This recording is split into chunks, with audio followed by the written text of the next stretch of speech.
নমস্কার।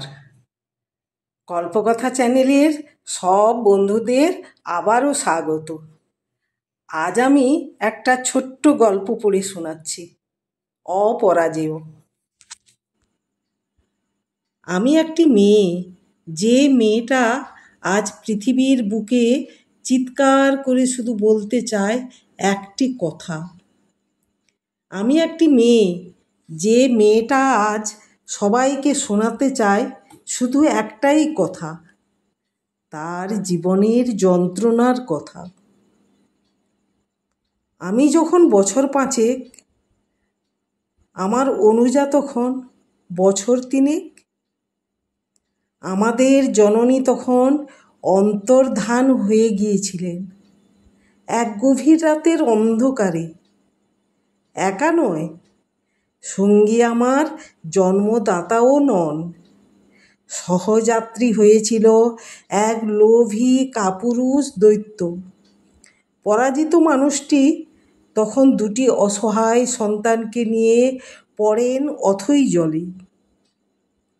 অভুক্ত নিদ্রাহীন অবস্থায় কি করবেন ভেবে কুল কিনারা পাচ্ছিলেন না। মানুষটির মাথার মধ্যে চিন্তার পাহাড়, শিরা উপশিরাগুলি সব জট পাকিয়ে গিয়েছিল। অনেক চিন্তা ভাবনা করেন, তারপর নিজের মাথার মধ্যে দলা পাকানো জটগুলো একদিন তিনি খুলতে সক্ষম হন। তার সম্মুখে তখন কঠিন দুর্গম পথ। সেটাকে অতিক্রম করতে আপ্রাণ চেষ্টা করে চলেছেন। নিজের অপত্য স্নেহকে গলা টিপে মেরে ফেলেন। 2টি বিপদাপন্ন শিশুকে রেখে আসেন অনাথ আশ্রমে।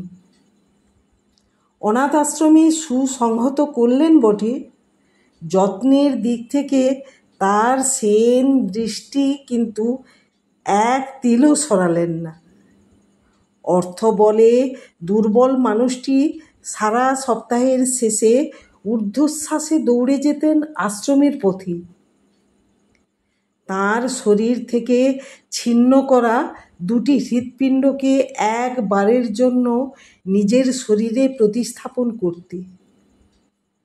আশ্রমে উপস্থিত হয়ে 2টি অবোধ সন্তানকে তিনি আদরে সোহাগে ভরিয়ে দিতেন। তারপর দিনমানের অন্তভাগে ক্লান্ত বিধ্বস্ত মানুষটি আশ্রম থেকে বেরিয়ে আসতেন। শরীরে এবং মনে অনিচ্ছা সত্ত্বেও ফিরতেন নিজের কাজের জগতে। তার মাথার মধ্যে একটাই চিন্তা ভিড় করেছিল, কবে নিয়ে আসতে পারবো আমার অসহায় সন্তানদের নিজের কাছে। একদিন সত্যি প্রতীক্ষার দিন শেষ হয়। অবশেষে বহু আকাঙ্ক্ষিত সেই দিনটি মানুষটির কাছে উপস্থিত হয়। আবেগে নিজেকে সামলাতে না পেরে সেদিন বলে উঠেছিলেন, এই হলো আমার পরিপূর্ণ জীবন, এবার আমার মরেও শান্তি। আমার অনুজা আমার সুখ দুঃখের সাথী এবং হৃদয়ের বন্ধু, আর আমাদের পিতা আমাদের কাছে শ্রেষ্ঠ এবং পৃথিবীর সেরা পিতা। আমরা মা ডাক শব্দটার সঙ্গে একদমই পরিচিত নই। আমি মনে করি বাবা ডাকার মধ্যে সে যে কি শান্তি, আমি আমার সূক্ষ্ম অনুভূতি দিয়ে বুঝতে পারলেও অপরকে সেটা বোঝাতে পারবো না। আজ আমরা 2 সহোদরা, আমাদের পিতার ধুকপুক করে চলা 2টি হৃৎপিণ্ড। তার পরিশ্রম আর যত্নে সমাজে আজ আমরা মাথা তুলে দাঁড়াতে পেরেছি। গুটি কতক হলেও শিক্ষিত জ্ঞানী মানুষের সহিত কথা বলার মতো যোগ্যতা রাখি। কে বলে মায়ের পরিপূরক হয় না? হয়।